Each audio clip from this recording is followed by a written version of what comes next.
तो आज से हम लोग हमारा जो ऑर्गेनिक केमिस्ट्री का एक नया चैप्टर है aldehyde ketones and carboxylic acid, उसकी मार्किंग हम लोग शुरू कर रहे हैं। ठीक है, ओके।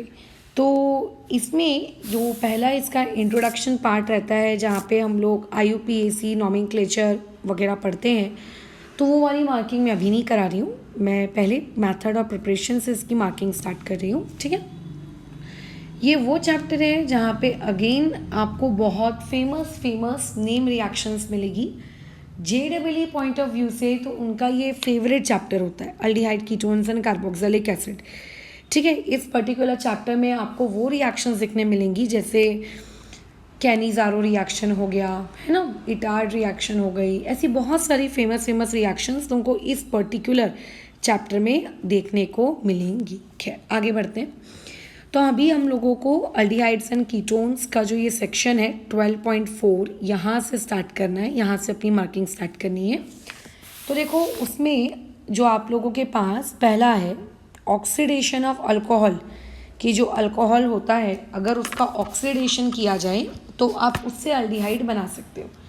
खैर अब मैं तुम्हें बता दूँ, अभी जो तुम्हारा कोविड में सिलेबस डिलीट हुआ है इसमें इसको देखो हटा दिया गया, मतलब वो ये कहना चाह रहे हैं कि इस सेक्शन से आंसर आपसे नहीं पूछे जाएंगे, क्वेश्चन आपसे नहीं पूछे जाएंगे। अब मेरे को एक बात बताओ, ये क्या लिखा है यहाँ पे पढ़ो। Aldehyde and ketones are prepared by the oxidation of primary and secondary alcohol respectively, bracket see chapter 11।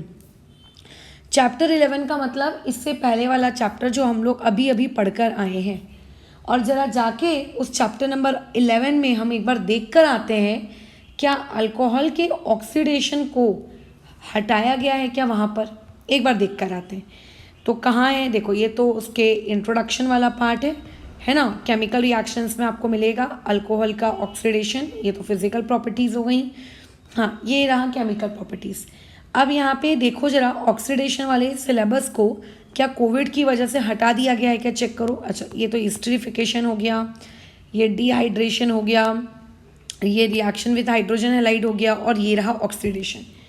दिख रहा है ये पूरा का पूरा टॉपिक, ऑक्सीडेशन ऑफ अल्कोहल दिख रहा है। अरे हाँ मैडम, ये तो दिख रहा है। क्या ये हटाया गया है चैप्टर नंबर 11 से?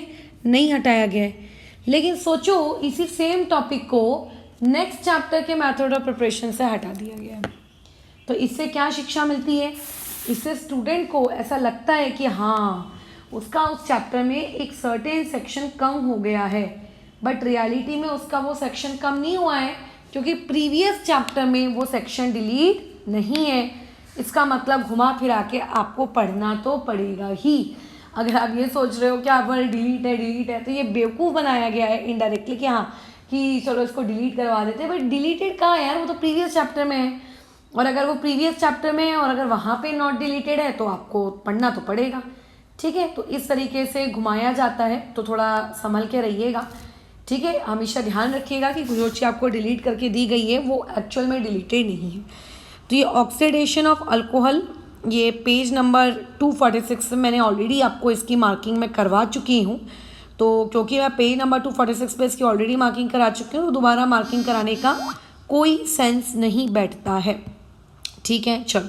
तो ये जो पहला टॉपिक है जिसमें आपको बेवकूफ़ बनाने की कोशिश की जा रही है कि ऑक्सीडेशन ऑफ अल्कोहल डिलीट हो गया है, रियलिटी में ये डिलीट नहीं हुआ है। ये आपके जो पेज नंबर 246 पे जो मार्किंग है ऑक्सीडेशन ऑफ अल्कोहल की, ये वही है। ठीक है, तो इस वाले टॉपिक को आपको पढ़ना ही है। तो अल्डिहाइड्स कैसे बनाए जाते हैं, अल्कोहल्स या फिर 1 डिग्री या 2 डिग्री अल्कोहल्स की ऑक्सीडेशन करके बनाए जाते हैं। ठीक है, चलो आगे बढ़ते हैं। ऊपर लिखा है बाय डिहाइड्रोजिनेशन ऑफ अल्कोहल। अगर हम लोग अल्कोहल की डिहाइड्रोजिनेशन कर दें तो वहाँ से आप अल्डिहाइड एंड कीटोन्स बना सकते हो। डिहाइड्रोजिनेशन का मतलब बेसिकली होता है रिडक्शन। अगर तुम इस पैराग्राफ को थोड़ा सा भी ध्यान से पढ़ो तो यहाँ पे देखो क्या वर्ड दिख रहा है, हॉट कॉपर पाउडर। और अगर मैं वापस से चैप्टर नंबर 11 के पेज नंबर 246 को अगर मैं वापस से जाके विजिट करूँ तो मुझे नहीं लगता हीटिंग विद कॉपर, अरे मैडम ये तो वही है, देखो 1 डिग्री अल्कोहल कॉपर के साथ आपने हीट किया, क्या बन गया, अल्डिहाइड। देखो 2 डिग्री अल्कोहल आपने कॉपर के साथ हीट किया, क्या बन गया ये आपका कीटोन।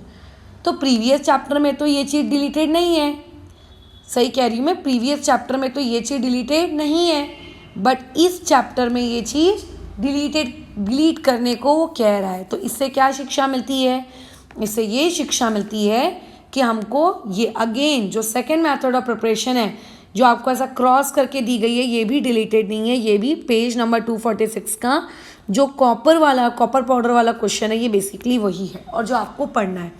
अगर आपको उस चैप्टर से भी डिलीट कर देता और इस चैप्टर से भी डिलीट कर देता ना तो मैं मानती तुम्हारी ये बात कि हाँ मैडम वो डिलीटेड है, बट उस चैप्टर में अगर डिलीटेड नहीं है तो आपको उस चैप्टर के लिए तो पढ़ना ही है। और वही सेम चीज़ तो यहाँ पे भी है।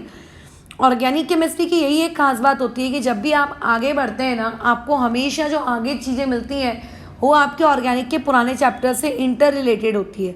फिजिकल में कैसा होता है, हर चैप्टर एक दूसरे चैप्टर से इंडिपेंडेंट होता है। जैसे solution and colligative property solid state से इंडिपेंडेंट है, केमिकल काइनेटिक्स यानी कि इक्विलिब्रियम से इंडिपेंडेंट है। तो ऐसा ऑर्गेनिक में नहीं होता है। ऑर्गेनिक में चीज़ें लिंक वाइज चलती रहती है। अच्छा ये किया है तो वो आएगा, वो किया है तो ये आएगा, इस तरीके से। ठीक है, तो अगर तुम्हें ऐसा लगता है कि मैडम ये डिलीटेड है इसको छोड़ देते हैं तो मैंने बहुत ही अच्छे से समझाया है कि हाँ ये डिलीटेड है बट इसे क्यों नहीं छोड़ना है। ठीक है, चलो आगे बढ़ो। फ्रॉम हाइड्रोकार्बन, हाँ आप इन दोनों टॉपिक को डिलीट कर सकते हो क्योंकि ये 11th की टेक्स्ट बुक के हैं, है ना, आप इनको डिलीट कर सकते हो क्योंकि इसका आपके पुराने चैप्टर्स बोर्ड एग्जाम्स के पुराने चैप्टर्स से कोई लेना देना नहीं है, कोई दूर दूर तक का वास्ता नहीं है। तो आप इसको डिलीट कर सकते हो, इसको आप छोड़ सकते हो कि हाँ भैया तू चले जा। ठीक है, चलो तो अभी जैसे आज की मार्किंग पे तो आएंगे बट फिलहाल क्या डिलीटेड है और क्या डिलीटेड नहीं है ये समझ में आ गया। ठीक है, अब उसके बाद लिखा है कि कौन कौन सी अदर मेथड्स हैं अल्कोहल के अलावा जिनसे आप अल्डिहाइड एंड कीटोन्स आप ऑब्टेन कर सकते हैं। तो देखो इसमें जो पहली मेथड का नाम सामने आ रहा है वो है असाइल क्लोराइड। ठीक है, और जब हम लोग अल्डिहाइड या अल्कोहल को नॉट अल्कोहल जब अल्डिहाइड या कीटोन को हम लोग एसाइल क्लोराइड की मदद से ऑब्टेन करते हैं तो उस पर्टिकुलर चीज़ को हम लोग क्या कहते हैं, आप लोगों का रोसन मुन रिएक्शन। उस पर्टिकुलर चीज़ को हम लोग क्या कहते हैं, रोसन मुन रिएक्शन। तो आपके लिए ये एक बहुत ही famous very important name reaction हो गई है। पहला क्वेश्चन यहाँ से यही आएगा। ठीक है, शॉर्ट नोट ऑन रोसन मुन रिएक्शन बताइए, ये आपको आ जाएगा पहला क्वेश्चन। तो अगर आपको ये पहला क्वेश्चन आ गया कि आपको शॉर्ट नोट लिखना है रोसन मुन रिएक्शन पे तो आप कैसे शॉर्ट नोट लिखेंगे। ठीक है, तब आप बताइए कि देखो ये पॉइंट है, ये पॉइंट है, ये पॉइंट है। खैर हमें याद ये रखना है कि असाइल क्लोराइड, ठीक है, असाइल क्लोराइड इज रिड्यूस्ड, ठीक है, is reduced to aldehydes by hydrogen using a palladium catalyst poison with barium sulphate. ठीक है, ये हो गया आपका पॉइंट नंबर 1। और उसके बाद पॉइंट नंबर 2 में ये लिखना this reaction is known as Rosenmund reaction, और ये आपको एक रिएक्शन लिख देनी है और ये हो गया आपका रोसन मुन रिएक्शन का शॉर्ट नोट कंप्लीट। ठीक है, ये हो गया आपके रोसन मुन रिएक्शन का शॉर्ट नोट कंप्लीट। डन। अच्छा ठीक है मैडम, बस ख़त्म हो गया। अब देखो यहाँ पे एक यूज़ योर ब्रेन पावर वाला क्वेश्चन दिया है, ये आपका बनेगा क्वेश्चन नंबर 2। क्वेश्चन नंबर 2 ये बनेगा write the structure of the product formed on reduction of ethanol chloride and benzoyl chloride. अगर मैं इथेनॉल और बेंजीनोइल क्लोराइड दो अलग अलग लेता हूँ और अगर मैं उनकी रोसन मुन रिएक्शन करवाता हूँ तो रोसन मुन रिएक्शन करवाने से मुझको क्या प्रोडक्ट मिलेगा, आप वो बताइए। तो क्योंकि मैं तो रोसन मुन रिएक्शन आपको सिखा चुकी हूँ कि किस तरीके से प्रोडक्ट लिखना होता है, बट चलो फिर भी शॉर्ट में एक बार बता देते हैं। देखो कुछ नहीं करना है आपको, जो भी एसिड क्लोराइड दिया होता है उसका Cl आप हटा दीजिए, उसके बाजू में जो ये Cl लिखा रहता है क्लोराइड ब्रोमाइड वॉटेवर, आप उसको हटा दीजिए और उसके बाजू में H लगा दीजिए। बात खत्म हो गया, आंसर निकल कर आ गया, खत्म हो गया। जैसे कि अभी यहाँ क्या बोला है, इथेनॉल क्लोराइड। इथेनॉल क्लोराइड का मतलब क्या है, मीथेन इथेन। इथेन मतलब टोटल कितने कार्बन होंगे आपके पास, इथेनॉल क्लोराइड का मतलब है टोटल आपके पास कितने कार्बन होंगे, आप लोगों के पास 2 कार्बन होंगे, है ना। तो इथेनॉल क्लोराइड का स्ट्रक्चर ड्रॉ कर लीजिए और उसकी रोसन मुन रिएक्शन करवा दीजिए। तो इथेनॉइल क्लोराइड उठा के लेकर आइए। क्या होता है ethanoyl chloride? CH3 double bond O और ये Cl है ना, क्योंकि देखो 2 कार्बन, ये देखो 2 कार्बन। अब इसकी रोसन-मुंड रिएक्शन करवानी है। रोसन-मुंड रिएक्शन में क्या यूज़ किया जाता है? हाइड्रोजन यूज़ किया जाता है ना। अच्छा, साथ में क्या यूज़ किया जाता है? पैलेडियम यूज़ किया जाता है। साथ में क्या यूज़ किया जाता है? BaSO4 यूज़ किया जाता है। यानी कि ये जो H2PD BaSO4 है, ये रोसन-मुंड रिडक्शन रिएक्शन के क्या है? रिएजेंट है। इसको अपना क्वेश्चन नंबर 3 बना लीजिए कि what are the reagents that are required for Rosenmund reaction. तो उसमें जवाब देना कि आप लोगों का हाइड्रोजन, ठीक है, in the presence of palladium with poisoned BaSO4। ठीक है, पॉइजनड का मतलब क्या होता है मैं बता दूंगी, मैंने बताया भी होगा यार वीडियोस वगैरह में कि इसका मतलब क्या होता है, बट खैर अभी फ़िलहाल के लिए आप ध्यान रखिएगा कि ये इसका रिएजेंट है। ये आपका क्वेश्चन नंबर 3 बन गया। ठीक है, अच्छा अब आगे बढ़ते हैं। तो इसमें बोलो क्या होगा? ये जो आपका Cl है ना, आप बस इस Cl को हटा दीजिए। जब आप Cl को हटा देंगे तो क्या हो जाएगा? CH3 डबल बॉन्ड O और वहाँ पे लगा दीजिए H, और रोसन-मुंड रिएक्शन में हमेशा बाई प्रोडक्ट बनेगा HCl, तो ये आ गया आपका HCl। खत्म हो गई कहानी। इतना आसान होता है, बताओ, रोसन-मुंड रिएक्शन का प्रोडक्ट लिखना, इतना आसान कार्य। वैसे ही आपको बोल रहा है बेंजोइल क्लोराइड। तो बेंजोइल क्लोराइड का मतलब पहले आपको तो पता होना चाहिए कि अच्छा किस चीज़ को बेंजोइल क्लोराइड कहते हैं। अच्छा, तो बेंजोइल क्लोराइड का मैं स्ट्रक्चर ड्रॉ कर देती हूँ। एक बेंजीन रिंग होती है, ठीक है, वो कार्बन से जुड़ी होती है, डबल बॉन्ड O होता है और Cl होता है। इसका आपको रोसन-मुंड रिएक्शन करवाना है, यानी कि आप H2 यूज़ करोगे, पैलेडियम विद BaSO4 यूज़ करोगे। बताइए क्या होगा, आंसर क्या आएगा? ये जो आपका Cl है, इस Cl को आप हटा दीजिए और आपका जो प्रोडक्ट है वहाँ पे H लगा दीजिए, और बाई प्रोडक्ट तो ऑब्वियसली आपका HCl ही बनेगा। खत्म। तो सोचो रोसन-मुंड रिएक्शन कितनी अच्छी है। 1 मार्क के लिए MCQ भी आ सकता है कि आइडेंटिफाई करिए इसमें से कौन सा रोसन-मुंड रिएजेंट है या कौन सा रोसन-मुंड रिएजेंट नहीं है, ऐसा भी आपको पूछा जा सकता है। तो जब आपको ऐसा पूछा जाए तब आपको ये याद होना चाहिए कि H2 पैलेडियम विद BaSO4 ये रोसन-मुंड रिएक्शन है। ये बहुत इंपॉर्टेंट नेम रिएक्शन है, ध्यान रखना। तो ये हो गया। अच्छा ठीक है, हो गया। उसके अलावा आगे प्रिपरेशन ऑफ कीटोन, मतलब अभी हम लोग किस पे बात कर रहे थे कि अल्डिहाइड कैसे बनेगा, अब हम लोग किस पे बात कर रहे हैं कि कीटोन कैसे बनेगा। तो चलो कीटोन वाले टॉपिक पे भी डिस्कशन कर लेते हैं। क्या बोला जा रहा है, देखो सबसे पहले उन्होंने कीटोन्स को तैयार करने के लिए उन्होंने जो तरीका बताया वो बताया उन लोगों का, कौन सा तरीका है बताओ? Acyl chloride. एसाइल क्लोराइड मतलब कौन? यही ऊपर वाला रोसन-मुंड रिएक्शन वाला है ना, कि कार्बन होगा, C डबल बॉन्ड O होगा और Cl होगा। इसको हम लोग क्या कहेंगे? Acyl chloride. इसे हम लोग क्या कहेंगे? Acyl chloride. अच्छा, कैसे प्रिपेयर करना है एसाइल क्लोराइड से? ये रिएक्शन रोसन-मुंड से अलग है, क्योंकि रोसन-मुंड में क्या यूज़ हो रहा था? H2 palladium with BaSO4। यहाँ पे भले ही एसाइल क्लोराइड यूज़ हो रहा है, बट आप देखिए यहाँ पे रिएजेंट चेंज कर दिया, यहाँ पे कोई कैडमियम का रिएजेंट यूज़ कर रहा है। तो ऐसा मत सोचना कि एसिड क्लोराइड के होने की वजह से वो हमेशा रोसन-मुंड होगा। अगर आपने चेंज कर दिया है, अगर वो मान के चलते हैं कैडमियम आ गया है, तो फिर वो रोसन-मुंड नहीं होगा, फिर वो नॉर्मल रिएक्शन होगी। तो अगर आपको क्या प्रिपेयर करने हैं? कीटोन्स प्रिपेयर करने हैं एसिड क्लोराइड से, ठीक है। तो कैसे प्रिपेयर करेंगे? आप कैडमियम का कुछ डाल दीजिए, है ना, कैडमियम का कोई आप कंपाउंड डाल दीजिए। जैसे यहाँ पे इसने क्या डाला? CH3 2 बार है, देखो ब्रैकेट में। तो आपको क्या करना है? वो जो Cl है उस Cl को हटाना है और उसके बदले में एक CH3 लगाना है। क्या करना है बोलो, फिर से रिपीट करो। Cl को हटाना है और उसके बदले में CH3 लगाना है। ये बन गया आप लोगों का प्रोडक्ट, ठीक है, ये बन गया आप लोगों का प्रोडक्ट। वैसे यहाँ पे भी देखो 2 CH3 है, ये Cl को हटाना है, उसकी जगह CH3 लाना है। तो इसको ना अपनी नोट्स कॉपी में इंक्लूड करना। मुझे नहीं लगता कि इससे कोई क्वेश्चन पूछा जाएगा, इससे रिएक्शंस पूछी जाएंगी कि इसमें ये डाला, इसमें वो डाला, तो बताइए क्या बना। तो उसके लिए क्या ज़रूरी है? उसके लिए ये ज़रूरी है कि आपको पता होना चाहिए कि अपन क्या कर रहे हैं। अपन क्या कर रहे हैं? हम लोग Cl को रिमूव कर रहे हैं और जो भी कैडमियम के बाजू में है उसको हम लोग बेसिकली क्या कर रहे हैं? ऐड कर रहे हैं और कुछ नहीं कर रहे हैं, ठीक है। अच्छा, उसके बाद इस वाली चीज़ को आप काट सकते हो क्योंकि ये 11th की टेक्स्ट बुक का है, इसका पुराने आपके 12th की टेक्स्ट बुक के चैप्टर से कोई वास्ता नहीं है, तो ये डिलीटेड है, इसको छोड़ दो। चलो अब आगे कंटिन्यू करते हैं। आगे क्या बोला है, अगर आपके पास नाइट्राइल्स होते तो नाइट्राइल से आप कैसे इसको प्रिपेयर करते।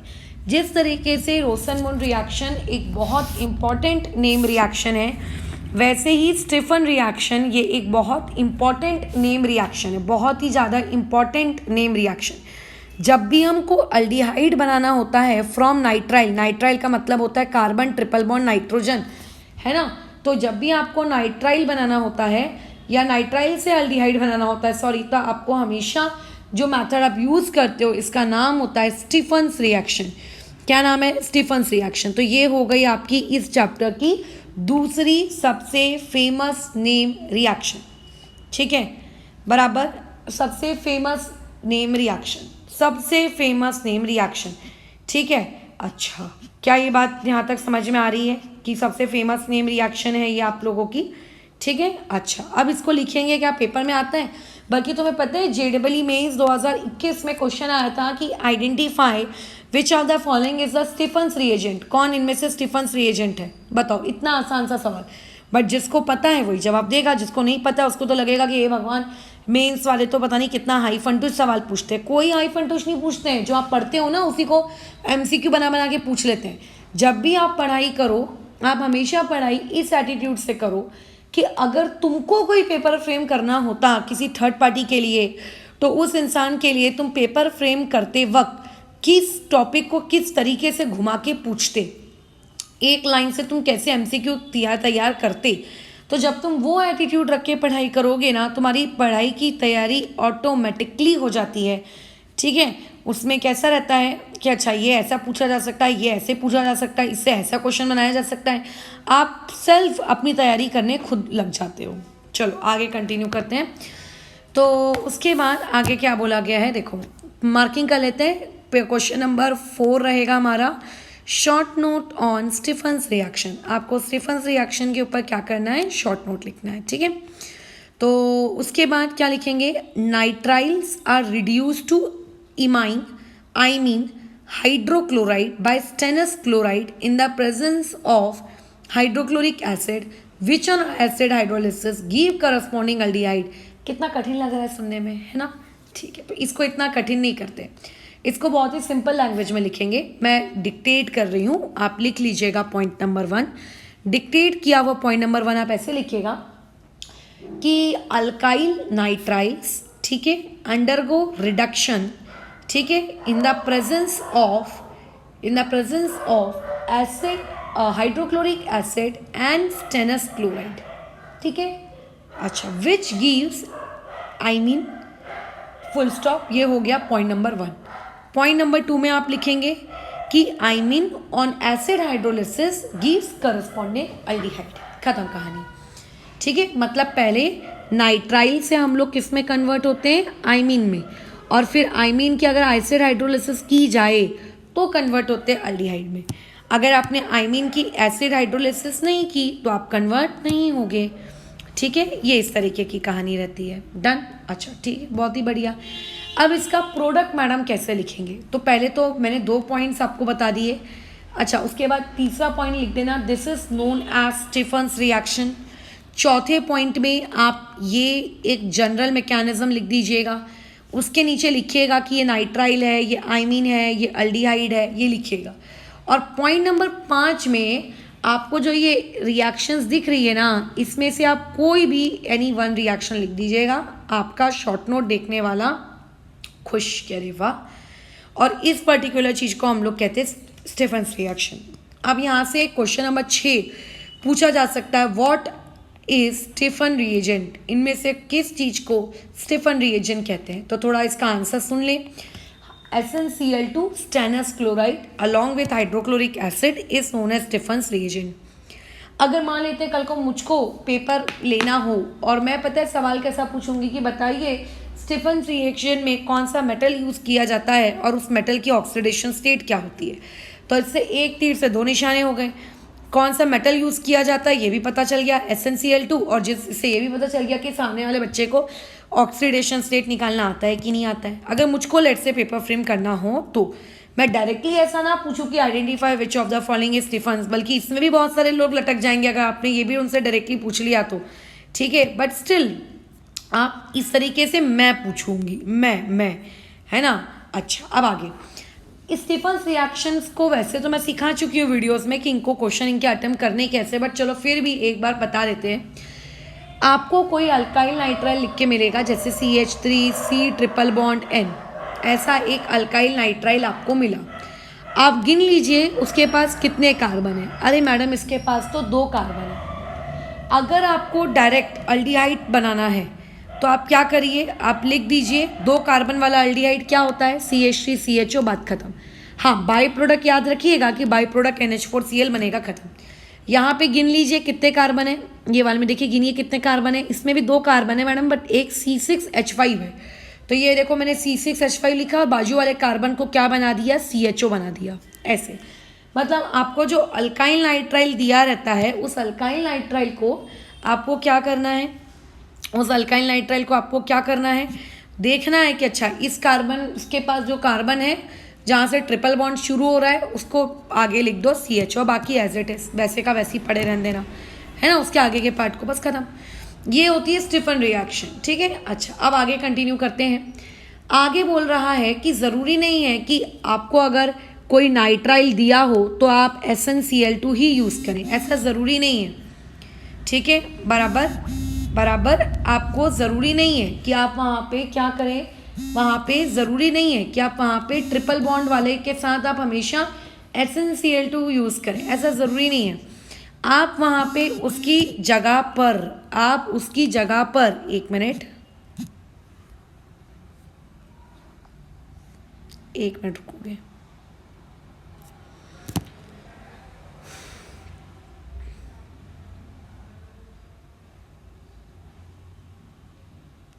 श्रेन, तुम किस चीज़ की स्ट्रीम के बारे में मेरे से बात कर रहे हो, कौन सी स्ट्रीम?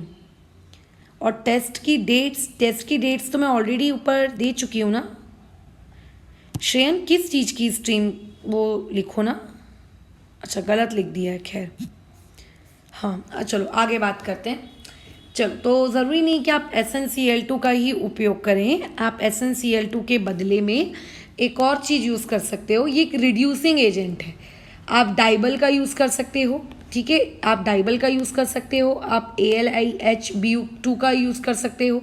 तो आपको कुछ नहीं करना है, जहाँ पे आपको कार्बन ट्रिपल बॉन्ड दिख रहा है आप उस ट्रिपल बॉन्ड N को क्या कर दीजिए, रिमूव कर दीजिए, और उसकी जगह पे आप सिंगल बॉन्ड OH लगा दीजिए, खत्म। मतलब HO लगा दीजिए, नॉट OH, HO लगा दीजिए, खत्म कहानी, है ना। तो इसको अपने नोट्स नंबर 2 में इंक्लूड करना, ठीक है, उसको आप अपने नोट्स नंबर 2 में इंक्लूड कर लेना कि अच्छा ठीक है, नोट्स नंबर 2 का मतलब ये है। कल को ये रिएक्शन हो सकता है पेपर में आ जाए पूछने के लिए कि बताइए इसमें ये डाला क्या बना, ठीक है। चलो आगे बढ़ते हैं।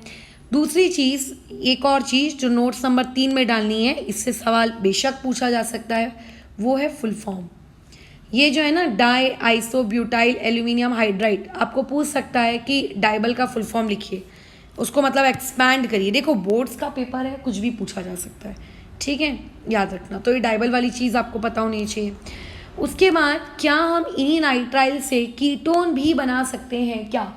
जैसे नाइट्राइल से अल्डिहाइड बनाना is known as Stephen reaction, but क्या उसी नाइट्राइल से हम लोग कीटोन बना सकते हैं क्या?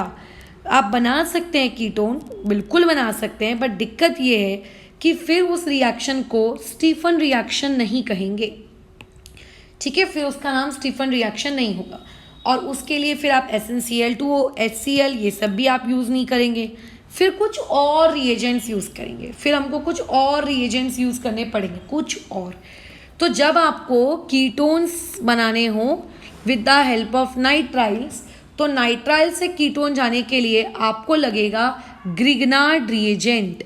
और जब जब दुनिया में ग्रिग्नार्ड रिएजेंट यूज़ किया जाता है तब तब दुनिया में क्या यूज़ किया जाता है, ड्राई ईथर। ग्रिग्नार्ड रिएजेंट की रिएक्शंस को हमेशा कब करवाया जाता है, ड्राई ईथर के प्रेजेंस में ही करवाया जाता है। हमेशा कब करवाया जाता है, ड्राई ईथर के प्रेजेंस में ही करवाया जाता है। ध्यान रखिएगा, ड्राई ईथर के प्रेजेंस में क्या करना है। ये देखो, ये रहा आपका एक नाइट्राइल, ये रहा आपका ग्रिग्नार्ड रिएजेंट। आपको कुछ नहीं करना है, बहुत ही सिंपल सी चीज़ है। मैं डायरेक्ट ट्रिक बता देती हूँ। वैसे तो मैंने इस चीज़ को पूरा समझाया है मैकेनिज्म के स्टेप्स के अकॉर्डिंग कि इसको कैसे लिखते हैं, बट राइट नाउ मैं अभी सिर्फ ट्रिक पे फोकस कर रही हूँ। आपको कुछ नहीं करना है। देखो, जो ये ट्रिपल बॉन्ड N है इसको हटाना है, ठीक है, वहाँ पे सिंगल बॉन्ड देना है, और वहाँ पे ये जो बाजू के ग्रिग्नार्ड रिएजेंट में क्या दिख रहा है, CH3 दिख रहा है ना, मतलब MgCl के अलावा आपको जो भी दिख रहा है आपको उससे जाके वहाँ पे उसको चिपका देना है, बस खत्म। मतलब प्रोडक्ट बन जाएगा CH3, C single bond CH3, और जो बीच का C है इसको दे देना डबल बॉन्ड O। जो बीच का C है जहाँ से आपने ट्रिपल बॉन्ड नाइट्रोजन तोड़ा है वहाँ पे आप दे देना डबल बॉन्ड O। ये बन गया आपका प्रोडक्ट। बाई प्रोडक्ट में आएगा NH3, बाई प्रोडक्ट में आएगा ये। किस तरीके से बाई प्रोडक्ट लिखा जाता है, ये बीच वाला कैसे लिखा जाता है, जब मैंने ये टॉपिक सिखाया था ना तो मैंने पूरी की पूरी आपको स्टेप बताई है। ऐसा नहीं कि अभी मैं डायरेक्टली आपको बता दे रही हूँ, पूरी की पूरी स्टेप समझा कर दी है, पूरी की पूरी स्टेप समझा कर दी हुई है, ठीक है। तो ये चीज़ आपको लेकिन क्वेश्चन पेपर में पूछी जा सकती है कि how will you prepare ketone, क्योंकि ये थोड़ा अच्छा सवाल है। How will you prepare ketone, how will you prepare ketone, ठीक है, कहाँ से, from Grignard. How will you prepare ketone from nitriles. आप नाइट्राइल से कैसे प्रिपेयर करोगे। तो अगर ये आएगा तो यहाँ से लेके ये पूरा का पूरा आंसर आपका बन जाएगा। ज़रूरी नहीं है 2 एग्जाम्पल देना, आप 1 एग्जाम्पल भी दे सकते हो, डिपेंड करता है कि क्वेश्चन कितने मार्क्स का है। अगर 2 मार्क्स का है तो 1 एग्जाम्पल सफिशियंट है। अगर मान लेते 3 मार्क्स का है तो कम से कम आपको 2 एग्जाम्पल्स तो देने ही चाहिए। जब आप 2 एग्जाम्पल्स देंगे तब आपको पूरे में से पूरे मिलने की कुछ थोड़ी बहुत उम्मीद होगी। उसके बाद बोल रहा है कि अच्छा, कुछ आपने अभी तक जितने भी अल्डिहाइड, जितने भी कीटोन्स बनाए, ये सारे के सारे एलिफेटिक थे। एलिफेटिक का मतलब जिनमें सिर्फ कार्बन की चेन है, कहीं छोटी कहीं मोटी कहीं बड़ी, कहीं ब्रांचेस नहीं। बट अगर आपको एरोमेटिक हाइड्रोकार्बन बनाने को, मतलब एरोमेटिक मतलब जैसे बेंजीन रिंग होनी चाहिए, अगर एक बेंजीन रिंग वाला अल्डिहाइड आपको बनाना है, अगर एक बेंजीन रिंग वाला कीटोन आपको बनाना है, तो उसकी मार्किंग, तो फिलहाल अभी हम लोग इसकी मार्किंग कल कंटिन्यू करेंगे। इस चीज़ को अभी के लिए यहाँ रोकते हैं। कल का हमारा जो टारगेट रहेगा वो क्या रहेगा, फ्रॉम एरोमेटिक, मतलब कल कितने प्रकार के, वैसे तो बुक में आपके इसमें सिर्फ 5 प्रकार के एरोमेटिक दिए हैं, ठीक है, 5 प्रकार के दिए हैं, उसमें से आप ये काट सकते हो, 5वां काट सकते हो। बाकी के जो 4 दिए हैं वो चारों के चारों अपने आप में ही बहुत बड़े लेजेंडरी और इम्पॉर्टेंट क्वेश्चंस हैं, ठीक है। तो वो हम कल मार्क करेंगे। ईस्टर से किस तरीके से बनाया जाता है वो भी हम कल मार्क करेंगे। तो कल की क्लास में हम लोग वो ईस्टर तक की मार्किंग ख़त्म करेंगे। इससे हमारे अल्डिहाइड्स एंड कीटोन्स की मेथड ऑफ प्रिपरेशन वाली मार्किंग ख़त्म हो जाएगी, ठीक है। अच्छा, अब जैसे यहाँ पे देखिए, फिलहाल ये क्वेश्चन करके रख रहे हैं हम, इसको आप करिएगा मत कभी कॉपी में, बाद में करिएगा। देखिए क्या है, यूज़ योर ब्रेन पावर बोल रहा है कि आइडेंटिफाई करिए रिएजेंट जो कि नेसेसरी होगा। ये अगर एक रिएक्टेंट है, इस रिएक्टेंट से अगर हमको यहाँ प्रोडक्ट में जाना है तो बताइए कौन सा रिएजेंट हम यूज़ करेंगे। अब आप सोचिए, आपको बोर्ड एग्जाम्स में ऐसे ही क्वेश्चन आएंगे। ऑर्गेनिक केमिस्ट्री में यूजुअली शॉर्ट नोट वगैरह वाली चीज़ें आपको कम देखने को मिलती है, इसी टाइप के देखने को मिलती है। तो सबसे पहले तो आप देखिए हुआ क्या है, ये Cl था, Cl मतलब एसिड क्लोराइड था, और यहाँ पे जाके ये क्या बन गया, अल्डिहाइड। तो तुरंत आपके दिमाग की बत्ती चलनी चाहिए। इस तरीके से आपको ऑर्गेनिक केमिस्ट्री की रिएक्शन याद होनी चाहिए कि एसिड क्लोराइड से अल्डिहाइड जाते हैं, एसिड क्लोराइड से अल्डिहाइड जाते हैं। अरे हाँ, इसको तो रोसन-मून रिएक्शन कहते हैं। और रोसन-मून रिएक्शन में क्या यूज़ किया जाता है, reagent H2 platinum dash BaSO4, ठीक है। तो इस तरीके से कल को हो सकता है रिएक्टेंट दे दे, रिएजेंट दे दे, प्रोडक्ट लिखने को बोले। कल को हो सकता है कि रिएक्टेंट दे दे, प्रोडक्ट भी दे दे, और बीच का जो रिएजेंट है आपको वो लिखने को बोले, है ना। तो इसीलिए जब आप एंटायर रिएक्शन पढ़ें तो आपका दिमाग ऐसा चलना चाहिए कि अच्छा इसमें ऐसा करना है, अच्छा इसमें ऐसा करना है। चलो फिलहाल के लिए तो इतनी मार्किंग हमारे लिए आज सफिशिएंट है। एक बार देख लेते हैं कि एक्सरसाइज से कुछ क्वेश्चन आप अपनी टेक्स्ट बुक में आज लिख सकते हैं कि नहीं। तो एक्सरसाइज यहाँ से शुरू हो रही है, ठीक है। देख लेते हैं कुछ मिल जाए अच्छा खासा। देखो क्वेश्चन नंबर 2 का 3 मिल गया हमको, इसको अपनी नोट्स कॉपी में लिखना, जो भी क्वेश्चन नंबर 6 या 7 जो भी मार्किंग चल रही होगी। देखो यही ऐसे ही क्वेश्चन आपको बोर्ड एग्जाम्स में आएंगे, देखना। Right reaction showing conversion of ethane nitrile into ethanol. आपको इथेन नाइट्राइल से किस में जाना है, इथेनॉल में जाना है। आप ये कन्वर्जन लिख कर दीजिए, वो आपसे ये पूछ रहा है। तो अभी तो एक बेचारा स्टूडेंट कंफ्यूज हो जाएगा कि अरे यार कैसे लिख के दूँ, मेरे को तो पता ही नहीं है। बहुत सिंपल है, देखो इथेन नाइट्राइल का मतलब आपको पता होना चाहिए। नाइट्राइल का मतलब क्या होता है, आप लोगों का कार्बन ट्रिपल बॉन्ड कार्बन, ठीक है, कार्बन ट्रिपल बॉन्ड नाइट्रोजन। तो इथेन नाइट्राइल, इथेन मतलब टोटल 2 कार्बन, टोटल कितने कार्बन होने चाहिए, 2। तो CH3C ट्रिपल बॉन्ड नाइट्रोजन, इसे कहा जाता है इथेन नाइट्राइल। इस इथेन नाइट्राइल में मैं ऐसा क्या डालूं कि ये इथेनॉल में कन्वर्ट हो जाए। इथेनॉल मतलब CH3CH2OH में कन्वर्ट हो जाए, ऐसा मैं इसमें क्या डालूं। तो सबसे पहले एक बात अपने दिमाग में डालो, कई बार ऐसा पॉसिबल होता है कि एक रिएजेंट, जैसा अभी ऊपर वाला क्वेश्चन हम किए थे, डायरेक्ट रोशनमून में ये डाला वो बन गया। मतलब कई बार ऐसा होता है कि एक रिएजेंट डाला और उस एक रिएजेंट के डालने से प्रोडक्ट बन गया, कई बार होता है, ठीक है। मैनी टाइम्स ये आपको चीज़ देखने को मिलती है, बट कई बार ऐसा होता है कि एक बार डालने से आपको आंसर डायरेक्टली नहीं मिलता। अभी इस चीज़ को बहुत अच्छे से अपनी नोट्स कॉपी में इस पॉइंट को नोट डाउन करके रखना, नोट्स नंबर 4 या नोट्स नंबर 5 जो भी है। कभी आपको अगर कार्बन ट्रिपल बॉन्ड नाइट्रोजन दिखे, कार्बन ट्रिपल बॉन्ड नाइट्रोजन से अगर आपको COOH में कन्वर्ट होना है, अब तुम्हारा डाउट आएगा मैडम क्यों कन्वर्ट होंगे, अरे भाई होना है, इस बारे में ध्यान रखिएगा। अगर होना है कभी तो आपको H3O+ डालना है, एसिड हाइड्रोलिसिस। तो आप क्या कर सकते हैं, COOH में कन्वर्ट हो सकते हैं। इसको अपने नोट्स नंबर 4 में लिखिएगा। तो हम लोग क्या करते हैं, जो हमारा CH3C ट्रिपल बॉन्ड N होता है ना, इसको इसी प्रकार से एसिड हाइड्रोलिसिस करते हैं तो ये कन्वर्ट हो जाता है CH3COOH में। बट मैडम हमको तो अल्कोहल बनाना था, अल्कोहल तो नहीं बना, ये तो एसिड बन गया। तो अब आपको ये सोचना है कि इस एसिड का मैं ऐसा क्या करूँ कि ये अल्कोहल बन जाए। तो देखो अगर आपके पास COOH है और आपको अगर OH में जाना है ना, तो आपको रिडक्शन करना पड़ेगा, और रिडक्शन के लिए आप यूज़ करेंगे LiAlH4। तो अब जब मैं इस एसिड में LiAlH4 डालूंगी तो 2 कार्बन का एसिड है ना, तो वो 2 कार्बन का अल्कोहल बन जाएगा। यानी कि एसिड से डायरेक्टली अल्कोहल में अगर जाना है, ठीक है, आप LiAlH4 यूज़ कर सकते हो या फिर और NaBH4 यूज़ कर सकते हो। खैर अभी मैंने ये CH3COOH वाली रिएक्शन पढ़ाई नहीं है, तो आप इसको नोट्स कॉपी में मत लिखिएगा, ठीक है। अच्छा, उसके अलावा और कुछ है क्या, हाँ देखो क्या बोल रहा है, right reaction showing conversion of benzonitrile into benzoic acid.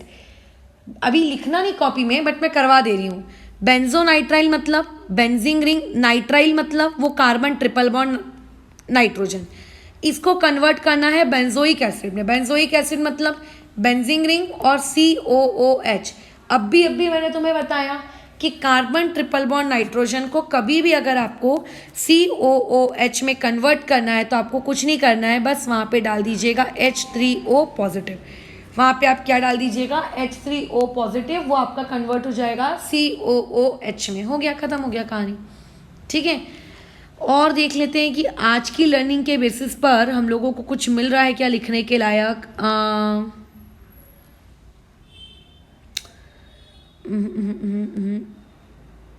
नहीं, ऐसा तो कुछ भी नहीं दिख रहा, तो जाने दो, छोड़ दो। हाँ, ये एक मिल गया है, देखो आंसर द फॉलोइंग में बोला है, write a note on Stephen reaction. इसको तो खैर हम लोग पहले ही मार्क कर चुके हैं स्टीफन रिएक्शन, तो आपको वापस से लिखने की नीड नहीं है, ठीक है। तो बस यहीं पे हमारी मार्किंग खत्म होती है। अब देखो टेक्स्ट बुक में तुमको कहीं पे भी रोशनमून रिएक्शन नहीं दिख रहा, दिख रहा है क्या पीछे एक्सरसाइज में, नहीं, बट इसका ये मतलब नहीं कि रोशनमून रिएक्शन बोर्ड एग्जाम्स में आया नहीं है। आप अगर चेक करेंगे तो रोशनमून रिएक्शन कई बार बोर्ड एग्जाम से पूछा जा चुका है, ठीक है। तो ऐसा अपने दिमाग में बिल्कुल मत रखना कि जो चीज़ आपके टेक्स्ट बुक के पीछे होती है वही आती है और जो टेक्स्ट बुक के पीछे नहीं होती वो नहीं आती, ऐसा नहीं होता कुछ, ठीक है। ओके, तो फिलहाल चलिए इस चीज़ को ओवर करते हैं और कल इसके आगे